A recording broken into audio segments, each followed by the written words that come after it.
Hey guys, welcome back to our channel Mumbai పిల్ల. ఎలా ఉన్నారు అందరూ? నేనైతే చాలా బాగున్నాను. మళ్ళీ ఇక్కడికి వెళ్ళిపోతున్నా అనుకుంటున్నారా? నేనైతే గ్రోసరీస్ తీసుకొద్దామని ఇంకా శ్రావణ శుక్రవారం కోసం మార్కెట్ చేద్దామని చెప్పి వెళ్తున్నాం డీమార్ట్కి. ఇంకొకటి చెప్పడం మర్చిపోయా, ముంబైకి మా తమ్ముడు వచ్చాడు రాఖీ కట్టించుకోవడం కోసం. వాడు ఒక బండి మీద, మేము ఒక బండి మీద వెళ్ళినాం. బట్ లోపలేమో కానీ బయట పెట్టే ఫుడ్ ఐటమ్స్ అట్రాక్టివ్గా ఉంటాయి, మెయిన్లీ పిల్లలకి అట్రాక్టివ్గా ఉంటాయి. వాళ్ళ కోసం పాప్కార్న్, ఐస్ క్రీమ్స్ పెట్టి వాళ్ళు నోరూరిస్తూ ఉంటారు. నాకు తెలిసి మా పిల్లలు అయితే డీమార్ట్ బయట అమ్మే పాప్కార్న్ కోసమే వస్తున్నారు డీమార్ట్కి నాతో పాటు. ఎందుకంటే వాళ్ళ లోపల ఏం చెప్పినా నేను కొనను కదా. ఎందుకంటే వాళ్ళన్నీ పిచ్చి పిచ్చివే చెప్తారండి కొనమని చెప్పి. లాస్ట్ వీడియోలో ఒకటి చెప్పడం మర్చిపోయా, నేనైతే ఏం ఫార్మాలిటీస్ పెట్టుకోను, ఏ రోజైనా తినేస్తా. వీక్లీ 3 days పాటిస్తున్నా కదా, అది చాలు అనుకుంటాను నేను. టెంపుల్కి వెళ్ళొచ్చినా కూడా నైట్కి తినేస్తా. అలాంటిది ఆ రోజు పూజ కూడా ఏం చేయలేదు, జస్ట్ ఈవెంట్కి అటెండ్ అయ్యా అంతే. మళ్ళీ అనుకుంటారు కదా శ్రావణ మాస గౌరీ పూజ అని చెప్పి నాన్ వెజ్ లాస్ట్లో పెట్టింది ఏంటి అని, తిట్టుకోకుండా ఉంటారని ఈ వీడియోలో చెప్తున్నాను. యాక్చువల్గా అయితే లాస్ట్ వీడియోలో చెప్పాల్సింది కానీ మర్చిపోయా. బ్యాగ్స్ చూసారు కదా, ఎంత పెద్ద బ్యాగ్ నిండిందో. మొత్తానికి బిల్ ఎంత అయ్యి ఉంటుందో గెస్ట్ చేసి నాకు చెప్పండి. మేమైతే ఒక 5,000, 4,500, 4,300 అని ముగ్గురం అనుకున్నాం, కానీ మా ముగ్గురిది కాలేదు. ఇంకా బిల్ వేరేగానే వచ్చింది. కానీ కనిపెట్టి మీరు చెప్పండి ఎంత అవ్వచ్చు, జస్ట్ ఎగ్జాక్ట్గా కాకపోయినా ఒక రౌండ్ ఫిగర్లా చెప్పండి కామెంట్స్లో, చూద్దాం ఎవరు దగ్గరికి వస్తారో.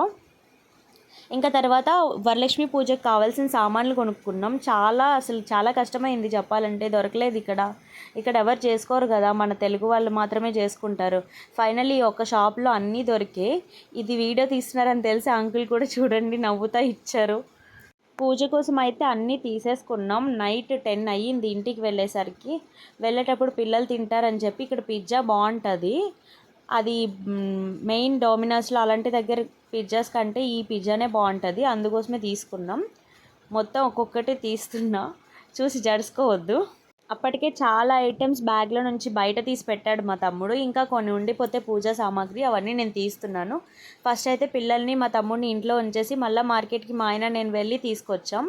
అక్కడ ఒక దగ్గర గొడుగు చూపించాను, చూసారా? దాని గురించి చెప్పడం మర్చిపోయాను. చాలా చిన్నగా క్యూట్గా ఉంది కదా, అది అసలు నేను అంబ్రిల్లా అంటే కూడా నమ్మలేదు. ఓపెన్ చేసి చూస్తే చాలా చిన్నగా ఉంది అసలు. మేబీ అది డెకరేటివ్ ఐటమ్ అయ్యి ఉండొచ్చు. ముంబైలో అరటిపళ్ళు దొరకడం అయితే చాలా కష్టం. అరటిపళ్ళు దొరకవు అనుకోకండి, చిన్న అరటిపళ్ళు దొరకవు, అవే కదా మనం పూజకి యూజ్ చేసేది. కానీ అవి దొరకడం చాలా కష్టం. అంటే ముంబై మొత్తం నాకు తెలియదు, మేము ఉండే ఏరియాలో అయితే చాలా కాస్ట్, అవి రేర్గా ఉంటాయి, ఉండి కూడా చాలా కాస్ట్.